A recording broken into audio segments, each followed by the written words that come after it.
Have you ever heard of a couple who worked hard together for years, saved every naira, and finally bought a piece of land, only to find themselves in court years later, fighting each other over who really owns it?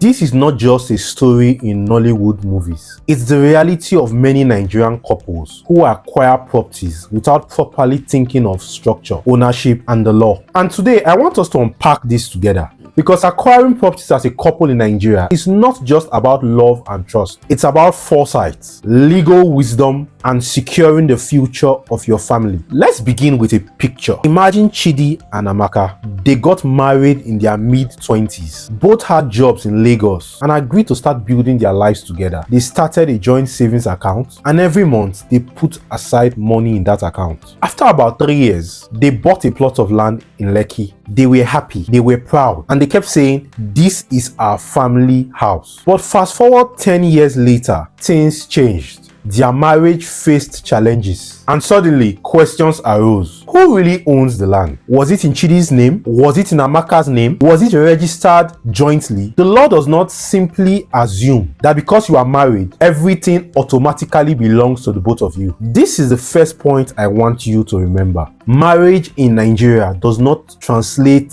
automatically into joint ownership of properties. Property law is clear. Ownership depends on whose name appears on the title documents and how the purchase was structured. If a land purchase agreement or a deed of assignment is in one spouse's name, then legally that spouse is the recognized owner, even if both contributed to the payments. This has led to countless disputes, heartbreaks, and even court battles. Now let's talk about types of ownership structures. In Nigeria, as a couple, you have several options. The first option is sole ownership. One spouse acquires the property in their own name. This is common when one partner provides most of the funds. The danger, however, is that it leaves the other partner vulnerable if things turn sour or if death occurs without proper estate planning. The second option is joint ownership. Both names appear on the title documents, such as the deed of assignment or the certificate of occupancy. This structure makes it clear that the property belongs to both parties. However,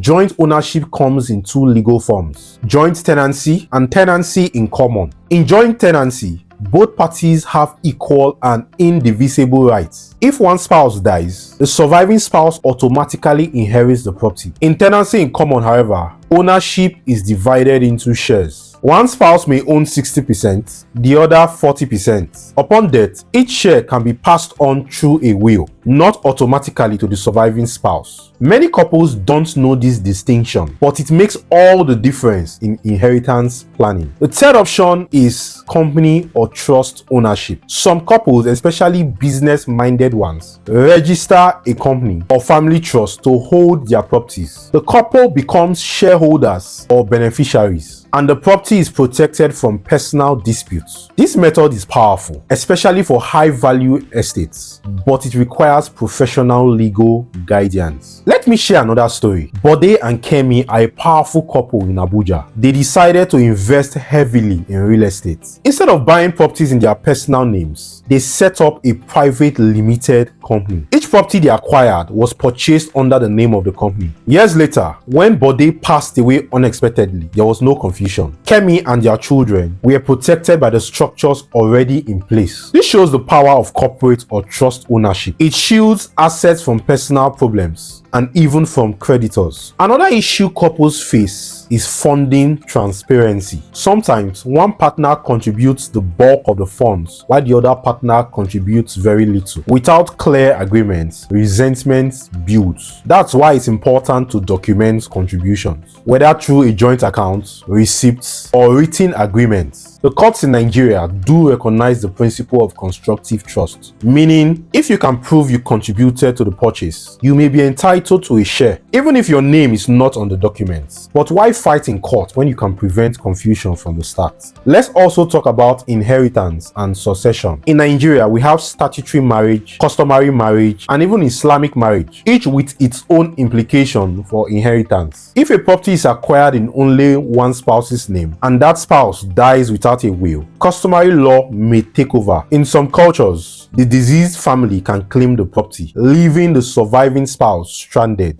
But with proper planning, joint ownership, tenancy in common, wills, or setting up a trust, this problem is avoided. And then there is the emotional side. For many couples, properties are more than just lands or buildings. It's a symbol of their hard work and love. But without structure, that same property can become a weapon of division. I've seen cases where families tear themselves apart, children are displaced, and spouses become bitter enemies, all because they didn't take a few legal steps early on. So what's the lesson here? If you are married or planning to marry, don't just think about acquiring properties. Think about structuring ownership. Ask yourself, do we want joint tenancy in common, or should we set up a company? Do we need a will? Should we get legal advice before signing any documents? These questions may feel heavy when you are in love, but they are the very questions that secures your love and legacy. Let me close with this final story. Ada and Emeka were university sweethearts who built a life together. From the start,